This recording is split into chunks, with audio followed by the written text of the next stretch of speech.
যদি এবাৰ কথা কওঁ মৰি যাম, কথা কিন্তু ৰাখিমে, এইটোৱে হৈছে মূল কথা। আজি আপোনালোকক কৈ গলো জুলাই মাহৰ 15 তাৰিখৰ আগতে সকলোৰে ঘৰত অৰুণোদয় ফিটিং আৰু সকলোৰে ঘৰত 10,000 টকা আমাৰ মহিলা উদ্যমিতাৰ চেক আমি আহি আপোনালোকক দি থৈ যাম। ভিডিঅ' ৰেকৰ্ডিং কৰি দিয়ক, অডিঅ' ৰেকৰ্ডিং কৰি দিয়ক।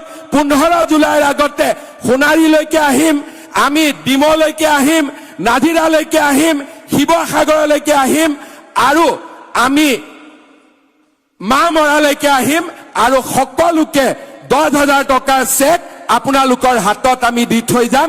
গ্যাৰেণ্টি মই আজি দি থৈ গলো। 1 লাখ টকা ললেও 1500 কোটি টকা মোৰ ঘৰত জমা হলহেঁতেন আৰু চাকৰিৰ কাৰণে 1 লাখ টকা দিয়াত কোনেও আপত্তি নকৰে, যায় 1 লাখ গলে গল, ল'ৰাজনৰ ঘৰততো চাকৰি হল। কিন্তু আজি আপোনালোকে চাওক 1 লাখ ল'ৰা ছোৱালীয়ে চাকৰি পালে, অক্টোবৰ মাহত আৰু 50,000 ল'ৰা ছোৱালীয়ে চাকৰি পাব। এখন তামোল পাণৰো খৰচ আজি বিজেপি দলে লোৱা নাই। কোনেও ক'ব নোৱাৰে যে এই ল'ৰাজনক চাকৰি দিবৰ কাৰণে মুখ্যমন্ত্ৰী যোগেন মহান, তপন গগৈ, ময়ূৰ বৰগোহাঁই, কুশল দুৱৰী, কাবাক আমি ধৰ্মেশ্বৰ কোঁৱৰ, কাবাক আমি এখন তামোল হলেও খুৱাইছো। আজি আমি ওলোটাই চাকৰি পোৱা ল'ৰাৰ ঘৰত গৈ গামোচাৰে তেওঁলোকক সন্মান জনাইছো। পইচা লোৱাটো বাদেই, এতিয়া এডিআৰি ৰিজাল্ট দিব, এতিয়া শিক্ষকৰ ৰিজাল্ট দিব, কোনেও কতো টকাৰ নামেই ল'ব পৰা নাই। এটা বছৰৰ 4টা বছৰৰ ভিতৰত মই পাহৰাই পেলালো যে চাকৰিৰ নামতো টকা ল'ব পাৰি। এতিয়া মানুহে ভুলতেও চিন্তা নকৰে, দালাল বিলাক নিজে নিজে গাঁতৰ তলত সোমাই গল। চাকৰি পইচা লোৱা দালাল বিলাক নিজে নিজে গাঁতৰ তলত সোমাই গল। যি কাম 75 বছৰত হোৱা নাছিলে, 4টা বছৰত আমি তাক কৰি দেখুৱাই দিলো যে অসমত দুখীয়া মধ্যবিত্ত মানুহৰ পৰা চাকৰিৰ নামত টকা পইচা ল'ব নোৱাৰে। আজি ঠেলা চালকৰ ল'ৰাই চাকৰি পায়, ৰিক্সা চালকৰ ল'ৰাই চাকৰি পায়, বাগিচাৰ ল'ৰাই চাকৰি পায়, গাঁৱৰ ল'ৰাই চাকৰি পায়। মাত্ৰ পঢ়া শুনা কৰিব লাগে আৰু ভগৱানে যদি বিজেপিৰ চৰকাৰ ৰাখে প্ৰত্যেক বছৰে আমি এনেকে দুখীয়া ল'ৰাক চৰকাৰী চাকৰি দি গৈ থাকিম। আমি অসমৰ যুৱক যুৱতীৰ মাজত নতুন প্ৰাণৰ আমি সঞ্চাৰ কৰিম। শ্ৰদ্ধাৰ ৰাইজ, আজি আপোনালোকে চিন্তা কৰক, বিধানসভাত কংগ্ৰেছ দলে মোক সমালোচনা কৰে অৰুণোদয় কিয় দিছে। তাৰমানে কংগ্ৰেছ দলক মই সুধিব খুজিছো, আপোনালোকে অৰুণোদয় আঁচনি বেয়া পায় নেকি? আজি 40 লাখ দুখীয়া পৰিয়ালে অৰুণোদয় আঁচনি পাইছে। আপোনালোকৰ এই মানুহবিলাকৰ লগত কি শত্ৰুতা আছে? তেওঁলোকক যেতিয়া মই সুধো তেওঁলোকে বেয়া পায়, কয় হিতাধিকাৰীৰ সৃষ্টি কৰিছে। হিতাধিকাৰীৰ সৃষ্টি কৰা নাই, দুখীয়া দৰিদ্ৰ মানুহক আমি সহায় কৰিছো।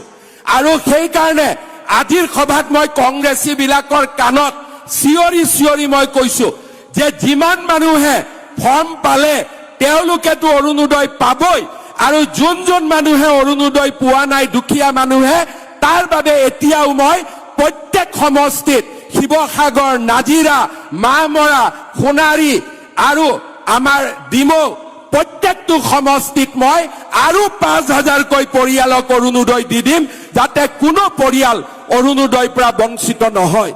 আজি আমাৰ ইয়াত জিলা পৰিষদৰ সদস্যসকল আছে, আঞ্চলিক পঞ্চায়তৰ সদস্যসকল আছে। মই অনুৰোধ কৰিম, গাঁৱত যেতিয়া ইলেকশ্যনত যাব কোনোবা যদি দুখীয়া মানুহে কয় মই অৰুণোদয় পোৱা নাই, নাম লিখি লৈ আহিব। ইলেকশ্যনৰ পিছত তেওঁলোকক অৰুণোদয় দিয়াৰ গ্যাৰেণ্টি হিমন্ত বিশ্ব শৰ্মাই লৈছে। এয়া মই আজি আপোনালোকক অধিকাৰ দিছো, সকলো দুখীয়া মানুহে অৰুণোদয় আঁচনি পাবই লাগিব। আৰু এই কাৰণে আমাৰ পঞ্চায়তৰ, জিলা পৰিষদৰ, আঞ্চলিক পঞ্চায়তৰ কেণ্ডিডেট বিলাক যেতিয়া গাঁৱত যাব ডায়েৰী লগত ৰাখিব। কোনোবাই আহি কব যে মই অৰুণোদয় পোৱা নাই, ফটক কৰি নামটো লিখি ল'ব, MLAক দিব। জুন মাহৰ ভিতৰত সকলোকে অৰুণোদয় দিয়াৰ গ্যাৰেণ্টি আজি মই আপোনালোকৰ ওচৰত লৈ গৈছো। ৰেকৰ্ডিং কৰি ৰাখিব, ৰেকৰ্ডিং কৰি ৰাখিব। কেইদিনমান আগতে মই বিহালীত গৈছিলো ইলেকশ্যনৰ সময়ত। মই বিহালীত কৈছিলো যে ৰাইজ, আপোনালোকক ইলেকশ্যনৰ পিছতে মই মহিলা উদ্যমিতাৰ আঁচনিৰ টকা দিম। কংগ্ৰেছে কলে ক'ত দিব? আৰে এইটো হিমন্ত বিশ্ব শৰ্মাই কথা কৈছে, মই যদি এবাৰ কথা কওঁ মৰি যাম, কথা কিন্তু ৰাখিমে, এইটোৱে হৈছে মূল কথা। 1 এপ্ৰিল তাৰিখে মই বিহালীলৈকে গলো, সকলো মহিলাক মাতি আনি মহিলা উদ্যমিতাৰ 10,000 টকাৰ চেক দি দিলো, কংগ্ৰেছ বিলাক গাঁতৰ তলত সোমাই গল। বিহালীত এইবাৰ আমি সকলো সিট আনকণ্টেষ্ট জিকি ওলাই গলো। ইয়াৰো মহিলাসকল আছে, আপোনালোকৰ চিন্তা হৈ আছে নেকি 10,000 টকাটো কেতিয়া পাম? আছে নেকি অলপ চিন্তা হয়? আছে নেকি? তেতিয়াহ'লে মই আজি আপোনালোকক কৈ গলো, জুলাই মাহৰ 15 তাৰিখৰ আগতে সকলোৰে ঘৰত অৰুণোদয় ফিটিং আৰু সকলোৰে ঘৰত 10,000 টকা আমাৰ মহিলা উদ্যমিতাৰ চেক আমি আহি আপোনালোকক দি থৈ যাম। ভিডিঅ' ৰেকৰ্ডিং কৰি দিয়ক, অডিঅ' ৰেকৰ্ডিং কৰি দিয়ক। 15 জুলাইৰ আগতে সোণাৰীলৈকে আহিম, আমি ডিমলৈকে আহিম, নাজিৰালৈকে আহিম, শিৱসাগৰলৈকে আহিম আৰু আমি মামৰালৈকে আহিম আৰু সকলোকে 10,000 টকাৰ চেক আপোনালোকৰ হাতত আমি দি থৈ যাম। গ্যাৰেণ্টি মই আজি দি থৈ গলো। আপোনালোকক কংগ্ৰেছ বিলাকে কব যে এনে কৈছে নিদিয়ে, তেওঁলোকক আপোনালোকে এটাই কব, যদি এনে কৈছে বিজেপিক আমি বিধানসভাত ভোট নিদিও, কিন্তু যদি হিমন্ত বিশ্ব শৰ্মাই আমাক টকা দিব পাৰে তেতিয়াহ'লে কংগ্ৰেছে বিধানসভাত ভোট খুজিব নাহিব।